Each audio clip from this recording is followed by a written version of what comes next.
자, 오늘 그러면은 주로 할 얘기가 메인 디쉬고요. 그래서 제목을 우리도 독일처럼 통일할 수 있을까? 그래서 독일 통일을 하게 되는 결정적인 요인은 뭐가 있을까? 제가 세 가지를 추렸어요. 그래서 그러면 우리 독일 얘기를 해보면 우리의 상황을 비춰보면 우리도 통일을 할 수 있을까? 없을까라는 판단이 들겠죠. 그래서 독일 얘기를 먼저 시작하도록 하겠습니다. 그래서 제목을 우리도 독일처럼 통일할 수 있을까? 그 부제를 독일 통일 이야기로 달았습니다.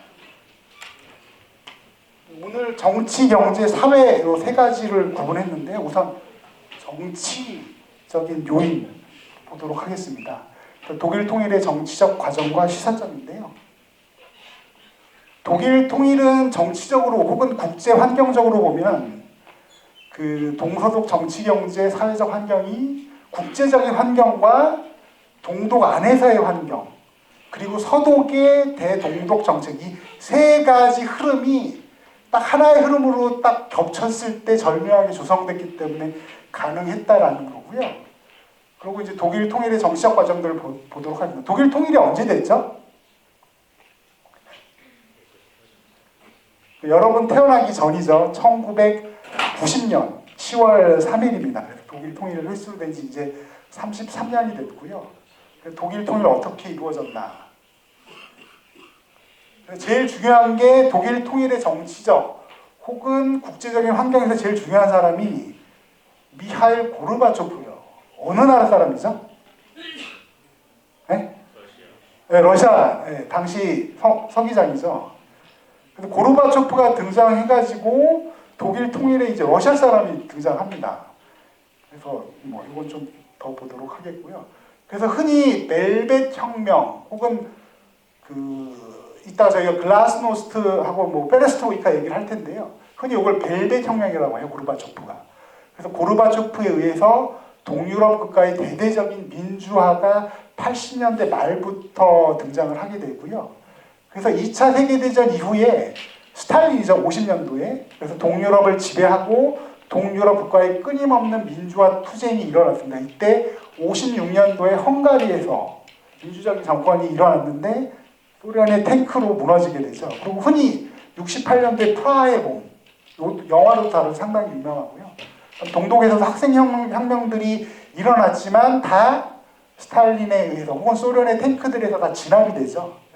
그래서 이 힘을 억누르는 힘을 흔히 우리는 정치학으로 브레즈네프 독트린이라고 해요. 그래서 이 브레즈네프의 독트린의 내용은 사회주의 진영의 전체 이익을 위해서는 개별 주가의 주권은 제한될 수 있고 이에 대항하는 국가에 대해서는 탱크를 몰고 가서 민주적인 집권을 무력으로 진압하는, 이걸 흔히 브레즈네프 독트린이라고 합니다. 근데 이제 고르바초프가 등장해서 이 브레즈네프 독트린이 폐기되는 거죠. 그래서 고르바초프는 85년에 서기장이 됩니다. 공산당 서기장이 돼서 국가 수반이죠. 그래서 핵심은 브레즈네프 선언을 폐기하고 민주화의 길을 걷게 되죠. 그래서 고르바초프가 한 유명한 얘기가 완벽한 공산주의 모델은 없다. 그 누구도 진리를 독점할 수 없으며 한 나라의 정치 체계와 그 나라 국민들만이 정할 수 있다. 그래서 더 이상 소련이 동유럽에 대해서 개입하지 않겠다라는 게 브레즈네프 선언의 폐기고, 고르바초프가 이런 그 민주화의 구호들을 하죠. 그래서 흔히 고르바초프의 개혁 노선을 페레스트로이카와 글라스노스트, 즉 러시아로 개혁과 개방 정책입니다. 그래서 고르바초프가 등장했다는 것들은 소련이 외교적 고립과 경제 침체에서 벗어나기 위해서 이 당시에 고르바초프가 왜 개혁이나 개방을 할 수밖에 없었는지 이유는 80년도에 소련이 아프가니스탄을 침공해요. 지금 뭐 우크라이나 러시아 전쟁 비슷하게. 그래가지고 이 전쟁에 대한 전비가 어마어마하게 들죠. 그래서 소련 경제가 기울기 시작해요. 그래서 동유럽들을 도와줄 수 없는 상황인 거죠. 이런 경제적인 이유도 깔고 있습니다. 그래서 고르바초프가 등장해서 소련에 대해서 개혁 개방에 의해서 동유럽 국가는 스스로 결정하다. 브레즈네프 독트린이 폐기가 된 거죠. 그래서 어떻게 보면 고르바초프에 대한 평가는 서구 혹은 서독에서는 냉전을 종식시킨 위대한 정치가라고 평가를 받지만 동유럽이나 구소련 진영에서는 초강대국 소련을 붕괴시킨 장본인. 그래서 지금 러시아 내에서는 상당히 평가가 좋지는 않지만 서유럽에서나 혹은 서방 세계에서는 냉전을 종식신 이런 평가가 상당히 갈리는 인물이죠. 가장 독일 통일의 대외적인 것들은 고르바초프가 등장을 해서 어떤 정책들을 했다? 페레스트로이카와 글라스노스트 개혁 개방 정책들을 펼칩니다. 그래서 이게 독일 통일이 아주 우연한 사건 때문에 기여를 합니다. 헝가리에서 일어나는데요. 다음 사진 보죠. 왜 이제 헝가리입니다. 89년 한 5월인데요. 이게 뭐냐면 그 헝가리하고 헝가리 옆에 오스트리아 국경입니다. 그때 요 개혁 개방으로 인해서 이 국경선이 헝가리와 오스트리아의 국경이 열리게 되죠. 이게 아주 우연한 사건인데 독일 통일과는 아주 밀접합니다. 쭉 보시죠. 여기 보시죠. 헝가리 예전에 이제 동국관이죠. 여기는 자본주의고 오스트리아죠. 그래서 여기 국경이 있는데 여기가 열려요. 근데 이게 왜 독일 통일과 무슨 상관이 있느냐? 보시면은 이제 지금 독일은 통일이 됐지만 이쪽 동독이 여기 있겠죠. 89년도에. 그럼 이제 동독 사람들은 여름에 휴가를 떠나요. 근데 일로 가요? 못 가잖아. 근데 냉전 때문에 갈 수가 없죠. 어디로 갈까요? 동독 사람들은 여름 휴가를 다른 동국권 국가 이쪽으로 가겠죠. 그래서 폴란드나 아니면 헝가리 뭐 이쪽으로 갔다가 여기 국경이 갑자기 열린 거예요. 여행객들이 갔다가. 그래서 여기 국경이 열리니까 동독 사람들이 나도 그럼 서독으로 가야겠다. 그래서 사람들이 이쪽으로 몰리는 거예요. 이 사건들이 89년 한 5월, 6월 뭐 이때 벌어진 겁니다. 그래서 이게 이제 그 사진이죠. 그래서 동독 사람들이 그 당시에 헝가리에서 휴가를 즐기러 왔다가 국경이 열렸대. 그래서 빨리 서독으로 가자. 한 3,000명, 4,000명 시작하다가 점점 더 많은 사람들이 이제 오스트리아 국경을 통해서 들어가는 거죠. 그리고 여기는 어디냐면 베를린도 저기 2차 세계대전의 수도였죠. 그래서 소련과 미국이 나눠가죠. 그래서 동베를린은 동독의 수도고 서베를린은 서독이 땅이 되는 거죠. 섬처럼 고립돼 있죠. 그래서 이게 당시에 동독과 서독의 경계예요. 좀 더 보시죠. 지금은 없지만 그 당시에 동독과 서독을 가로지르는 장벽이에요. 그래서 이게 이제 그 동베를린 사람들이 서베를린으로 넘어가니까 동독 정권이 어떻게 못 넘어가게 61년도에 벽을 만든 거예요. 벽을 만들고 총도 세우고 감시초소들을 세운 거죠. 이게 89년도까지 있었습니다. 요거는 이제 그 동독의 대표적인 그 라입시히의 니콜라스 성당이라는 지금의 이제 성당 모습이고요. 요거는 이제 89년도부터 동독 사람들이 우리 좀 자유롭게 여행 좀 시켜달라는 것들을 시위하는 거죠. 89년도에 니콜라이 성당에서 이렇게 시작이 돼요. 그러면서 처음에는 우리 서독이나 서방 세계 좀 자유롭게 여행을 시켜달라라고 했던 그 데모가 점점 어떻게 바뀌어요? 통일. 우리는 한 민족이다. 그래서 점점 인원들도 늘고 처음에는 자유롭게 여행들을 가고 싶다는 그런 열기였다가 점점 통일에 대한 열기가 점점 바뀝니다. 그래서 점점 한 10만, 20만 점점 불어나죠. 월요일 날마다 시위를 하게 되고요. 그래서 이 정도로 이제 10월이 되면은 점점 사람들이 커지게 되죠.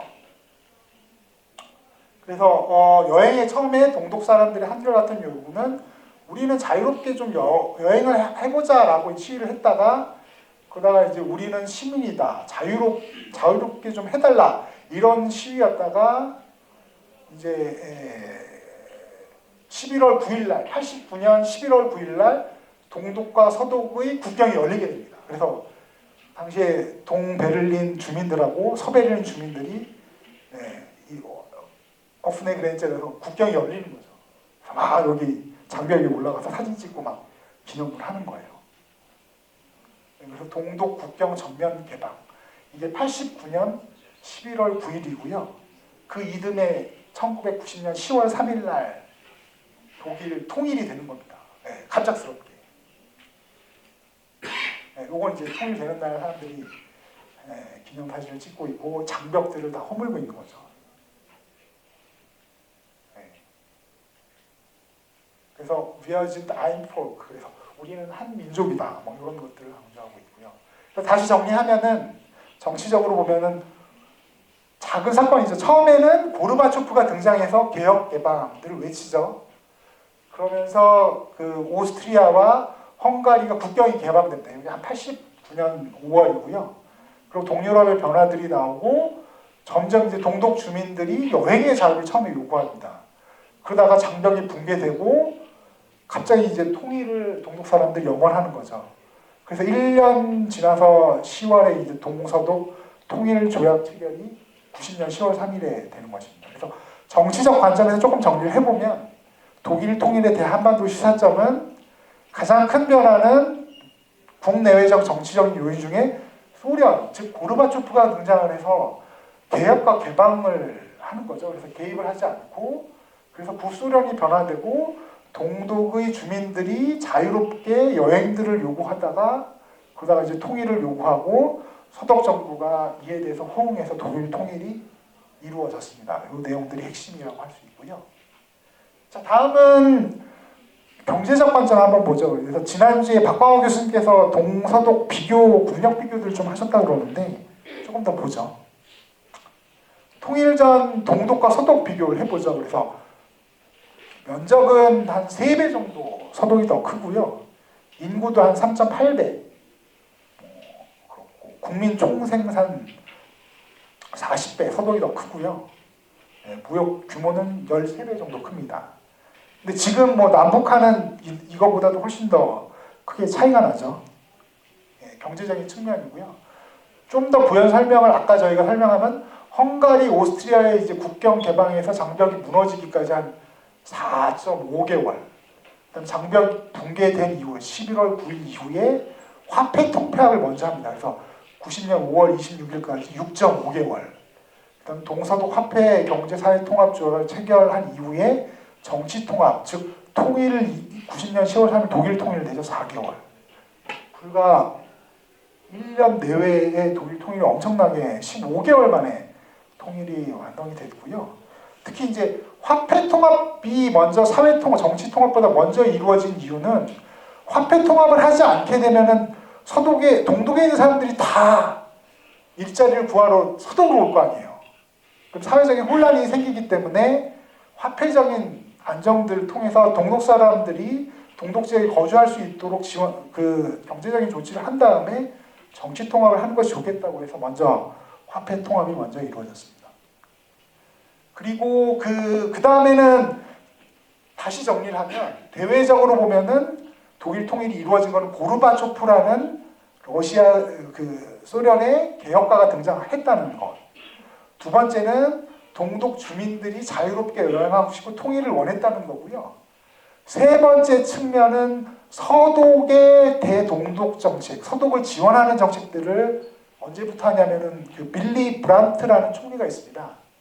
63년도에 그 전까지는 그 동독에 대한 힘의 우위라 해서 동독과 대결하는 정책이었는데 빌리 브란트가 그 서베를린 시장이 되면서부터 이 에곤바라는 사람이 빌리 브란트의 그 정책 디자이너입니다. 그래서 이 빌리 브란트가 하는 대동독 정책, 즉 지원 정책을 접근을 통한 변화라고 합니다. 그래서 그전에는 동독을 대결로 했다가 우리가 도와줘야 할 대상들 혹은 교류의 대상으로 본 것들을 빌리 브란트의 접근을 통한 변화, 이 정책들을 한 사람이 에곤 바르라는 사람입니다.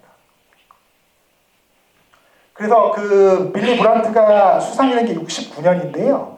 69년도부터 이제 동독과 경제적인 교류들, 다양한 교류들을 하게 됩니다. 그래서 잠깐 정리를 해보면 70년도에 슈도프라는 동독의 수상과 아까 제가 말씀드린 서독의 빌리 브란트 수상이 정상회의들을 하게 되죠. 그러면서 이제 양 서독, 양 정상들이 여러 가지 정상들을 하게 되고요. 그 다양한 교류 정책들을 시작하게 됩니다. 그래서 동서독 주요 교류 및 협정들을 보면 45년도에 분단이 되었다가 49년도에 이제 통일부에 해당하는 조직들이 생기고 70년에 이제 빌리 브란트를 중심으로 해서 동서독 정상회담이 생깁니다. 또 국경 통과 협정이나 기본 협정, 그다음 보건 협정, 우편 통신 교류를 위한 협정, 그다음 문화 교류까지 하게 되고요. 89년 11월에는 베를린 장벽이 붕괴되고 90년도는 10월 3일에 통일됩니다. 그래서 고르바초프의 대외적인 변화도 중요하지만 동독 사람들이 자유 혹은 통일을 원했다는 것도 중요하지만 서독의 통일 정책들, 즉 대동독 정책들을 교류 협력들로 전환했던 브란트의 정책들도 독일 통일을 하는 데 있어서 중요한 요인이라고 할 수 있습니다. 예. 그래서 빌리 브란트가 유명한 얘기죠. 그래서 한 걸음도 나아가지 않는 것보다는 작은 걸음이라도 나아가는 게 좋다. 그래서 작은 발걸음의 정책이라고 해요. 동서독의 관계들을 한 번 이렇게 큰 걸음으로 옮긴 게 아니라 슈리트 스텝 바이 스텝 조금씩 전진시킨 거죠. 그래서 빌리 브란트가 사실은 그 독일 통일에 있어서 고르바초프만큼 중요한 인물이죠. 그래서 브란트는 통일부의 명칭을 내독성 혹은 협력부로 바꾸고 동독과의 대화와 교류하는 정책에 맞는 거죠. 그래서 사실은 고르바초프 못지않게 중요한 사람이 빌리 브란트라고 할 수 있습니다. 예, 그래서 동서독 교류 협력 과정에서 서독이 많은 지원들을 합니다. 그래서 그 내용들을 조금 더 보시면 동독으로 여행들을 가죠. 예, 그렇게 가게 되면 통과 여객 일괄금 같은 것도 지원을 해주고요. 그 다음에 동독으로 가는 승용차의 도로 사용 일괄금 이런 것도 지급해주고 통과 도로의 보수 비용이나 건설도 해줍니다. 그다음 철도 교통 여행 개선 비용, 그다음 수로 혹은 개선 비용 이런 것들도 많이 지원을 하게 되고요. 그 다음에 저희가 이제 우편 통신 분야의 교류들도 하게 되면 다양한 동독의 그 전화기나 우편 교류를 통해서 지원을 하게 되고요. 소폭 정화선 투자 이런 것들도 서독 정부가 지원을 하게 되고요. 그 다음에 환경 분야에서도 지원을 합니다. 그래서 접경 지역의 수질 검사들도 서독 정부가 지원하게 되고 수자원 시설 보수라든지 동독의 정치범 석방 혹은 이산가족 합류에서도 서독 정부가 다양하게 동독 정부들을 경제적인 지원들을 하게 되는 거죠. 이외에도 많은 것들을 볼 수가 있습니다. 결국은 서독의 대동독 정책 전환, 즉 빌리 브란트가 그 서독 동독을 대화의 상대로 인정하고 교류 협력 정책들을 통해서 결과 동독 주민들의 의식들이 변화를 하고 동독의 개방에 기여를 하는 거죠. 그래서 동서독 교류 협력의 활성화에 크게 기여를 하게 됩니다. 특히 중요한 게 텔레비입니다. 텔레비. 그래서 그 동독 지역의 주민들이 안테나가 조금만 바뀌면 서독 지역의 방송들을 볼 수가 있어요. 서독 그 동독 TV는 재미가 없는데 동독 주민들이 밤마다 서독 방송들을 보는 거예요. 그래서 이런 것들을 통해서 자유 혹은 자본주의가 갖고 있는 경제적인 참여 이런 것들을 느끼게 되죠. 그래서 자유롭게 여행도 가고 싶고 커피나 아니면 바나나 이런 것도 먹고 싶다. 이런 요구에서부터 시작하다가 나중에 동독 사람들이 우리도 서독 사람들과 같이 살고 싶다. 통일하고 싶다. 이렇게 하는 거죠. 그래서 방송 매체가 상당히 중요하고요. 그래서 그 북한의 김정은 위원장이 제일 무서워하는 게 핵폭탄도 아니고 남한 드라마죠. 북한 주민들이 남한 드라마에 빠지면 엄청난 그래서 이게 상당히 중요한 거고요. 동서독 통일을 이루게 한 결정적인 주체는 아까 뭐 고르바초프, 빌리 브란트도 있겠지만 더 중요한 것들은 동독 주민들이에요. 그래서 동독 주민들이 서독의 다양한 그 뭐 TV들을 통해서 본 모습들을 보면서 자유롭고 잘 살고 싶은 것들이 생기겠죠. 그래서 통일에 나서도록 한 것은 고르바초프의 등장이 결정적인 역할을 하지만 이런 환경이 조성이 되자 동독 주민들은 단계적 통일을 거부하고 빨리 통일하고 싶다. 이런 열망 때문에 15개월 만에 독일 통일이 이루어진 주된 원인은 어떻게 보면 또 동독 주민들의 역할도 컸던 것 같습니다. 네. 그러나 이제 통일에 따른 경제적인 문제점이 있죠. 갑작스럽게 1년 15개월 만에 이제 경제적 준비를 하는데 이게 제대로 제도적인 준비가 미비하고 부작용들이 좀 속실했죠. 그래서 특히 이제 동독돈과 서독돈을 1대1로 화폐를 해줬어요. 그렇지. 그것들을 통해서 노후화된 동독 산업 시설들을 대체하고 확충되었지만 소독 사람들에게 막대한 부담이 있는 거죠. 그래서 특히 독일 통일의 문제점 가운데 핵심이 이제 많은 통일 비용들 문제예요. 그래서 각종 사회 비용이 발생하죠. 그래서 실업수당, 연금 지급, 의료보험, 혹은 동독에 있는 SCI, 뭐 고속도로, 철도 이거 다 새로 깔아줘야 돼요. 어마어마하게 많은 통일 비용들이 들어가게 있습니다. 소독 사람들이 사실은 부담을 많이 느끼죠. 그리고 특히 그 당시 이제 소독 정부는 동독 주둔에 했던 소련군의 철수돈 지원까지도 한 거죠. 그래서 어떻게 보면 독일 통일이 된 경제적인 가장 큰 요인 중에 하나는 소독의 경제적인 부죠. 돈으로 통일을 샀다고도 할 수 있습니다. 그래서 독일의 통일 비용 사용 내역 91년부터 2003년까지 추정치고요. 요 15년 정도 사용, 14년, 15년 동안 1조 2,800억 유로여서 요걸 우리나라 돈으로 환산해 보니까 한 2,000조가 조금 안 돼요. 그래서 이게 2,000조가 얼마인지 저 가늠이 되지 않는데 어마어마하게 많은 돈들이 통일로 들어간 거죠.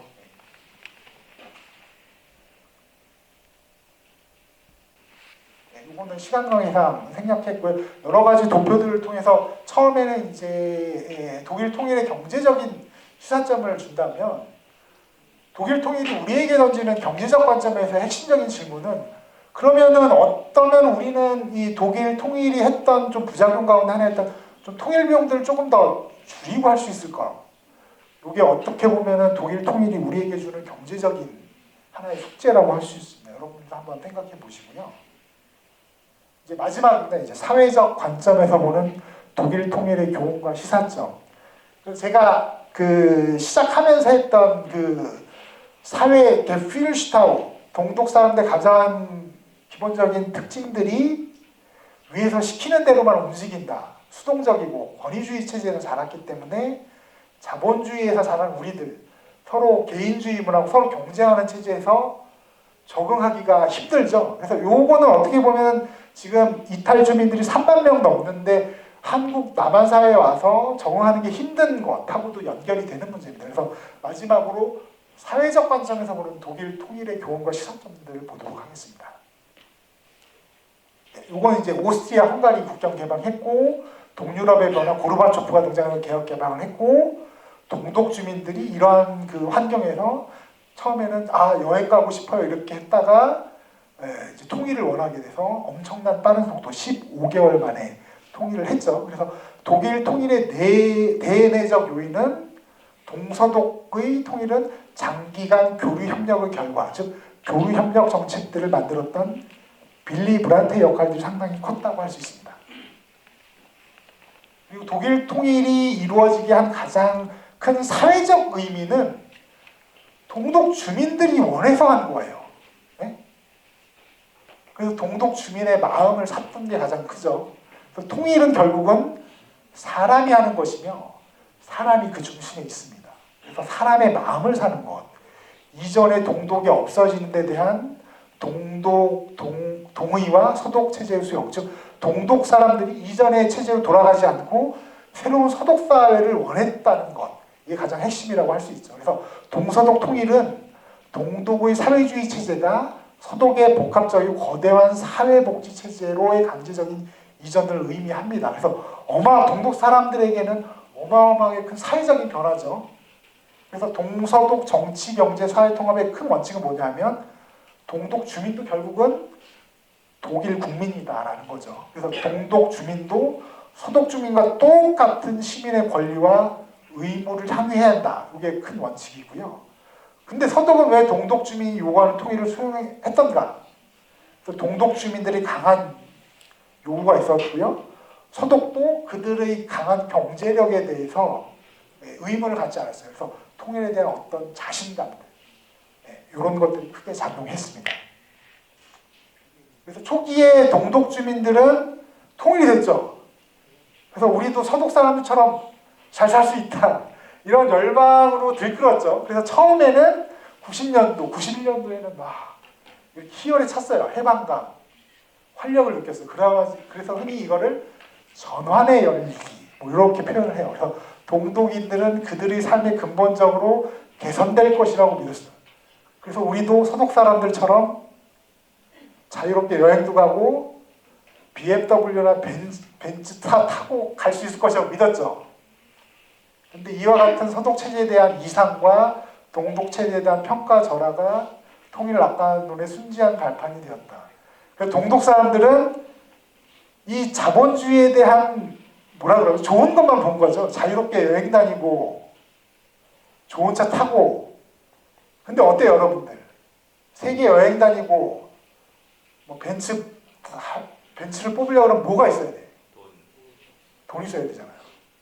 근데 이 사람들은 그래서 그 경쟁을 통해서 돈을 벌어야 된다는 것들을 인식 못하고 자본주의에 있는 표면적인 이유들만 본 거죠. 그래서 막상 실질적으로 이제 통일이 돼 보니까 서독 사람들과 경쟁하고 일자리들이 많이 없어지게 돼요. 그래서 이들이 다시 이등 국민으로 체념하게 됩니다.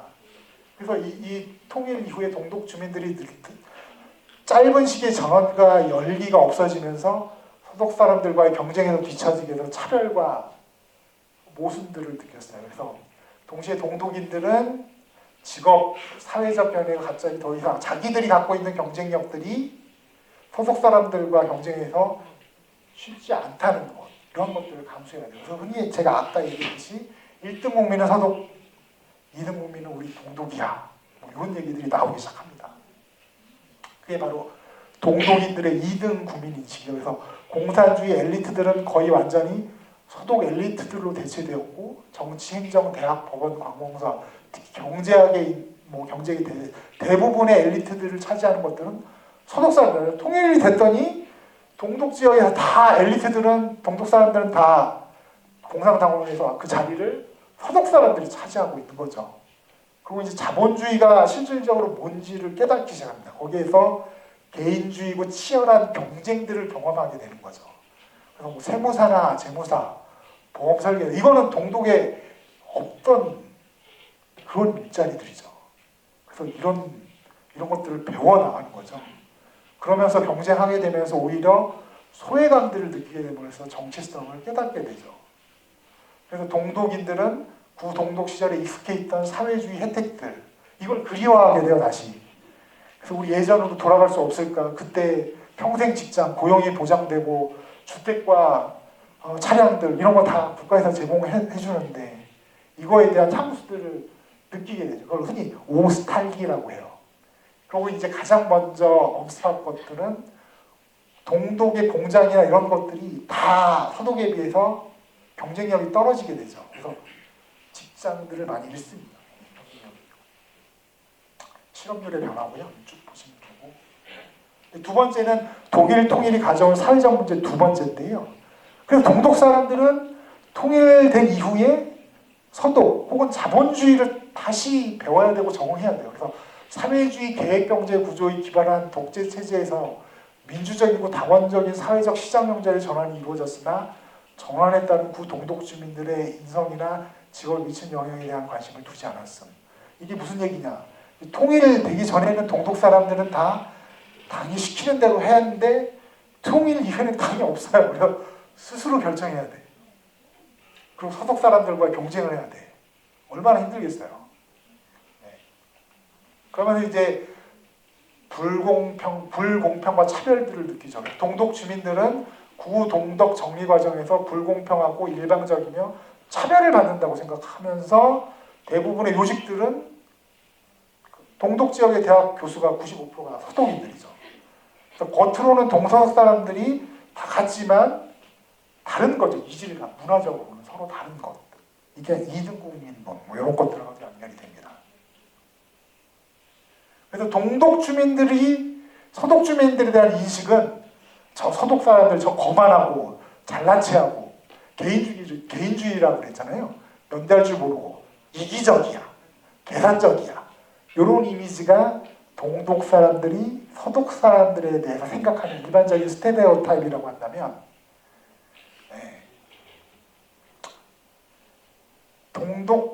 서독 사람들은 야머오시. 그래서 맨날 동독 사람들은 서독 사람들이 생각하는 동독인들은 통일된 다음에 맨날 불평만 해요. 불평만 하는 동독인들.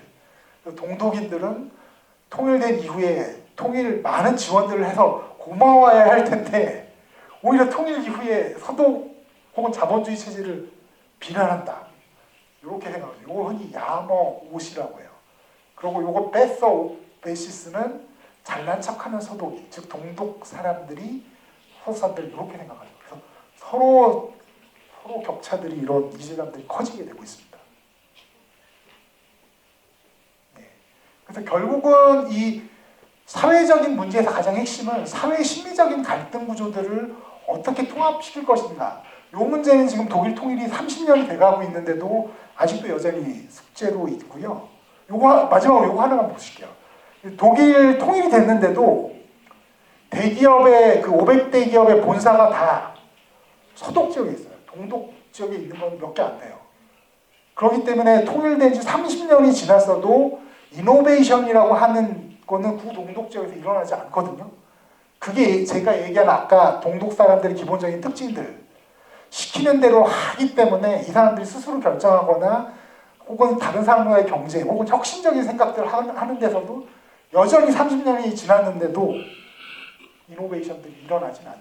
그럼에도 불구하고 독일 통일을 해서 30년이 돼가서 이런 문제점들이 있지만 기본적으로 이제 젊은 세대들이나 통일에 대해서 긍정적으로 사고하는 층들이 점점 넓어지고 있고요. 시간이 가면 갈수록 통일의 부작용들 점점 적어지고 있습니다. 그래서 마지막으로 독일 통일의 사회적 측면이 주는 교훈이라고 본다면 통일 전에 우리도 이제 북한 경제의 어떤 자립도 혹은 북한 경제가 어느 정도 상태인지에 대해서 좀 주도 면밀하게 좀 세워야 될 것 같고요. 대량 실직들 이런 것들을 마련할 필요가 있고 남북한 주민들의 공동구모 체제 확립 혹은 북한 주민들이 좀 스스로 배울 수 있는 좀 기회들을 좀 창출해야 될 것 같고요.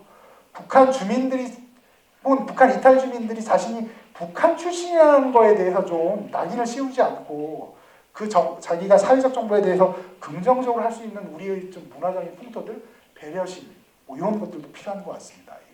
이상으로 제 강의를 마치겠고요. 오늘 교수님 오셨는데 저희가 독일 통일처럼 통일할 수 있을 거면은 크게 세 가지 요건인 것 같아요. 대외적으로는 고르바초프가 등장해서 그 개혁 개방을 통해서 동독 주민들이 자신들이 할 수 있도록 하는 통일을 영원할 수 있도록 하는 환경이 조성된 거 하고요. 두 번째는 빌리 브란트가 동독을 대화 협력의 대상으로 해서 이런 개혁 정책들의 전환이 일어났다는 것, 또 그것들을 통해서 동독 주민들이 서독에 대한 문화적인 것들 혹은 그것들을 향유함으로써 나중에는 동독 주민들이 스스로 통일을 원하게 했다는 것, 이 세 가지가 제일 중요한 것 같고요. 그런 의미에서 우리도 통일이 된다고 한다면 북한을 대외적으로 환경하고 있는 중국의 역할들, 그다음에 우리 정부가 북한에 대한 통일 정책 혹은 남북 교류 협력 정책들을 어떻게 해야 될 것인지 그것들을 통해서 북한 주민들이 통일을 원할 수 있도록 하는 그런 환경들을 어떻게 조성하는 이 세 가지가 흐름이 맞춰질 때 우리도 통일이 가능하지 않을까라는 생각이 듭니다. 이상으로 강의를 들어서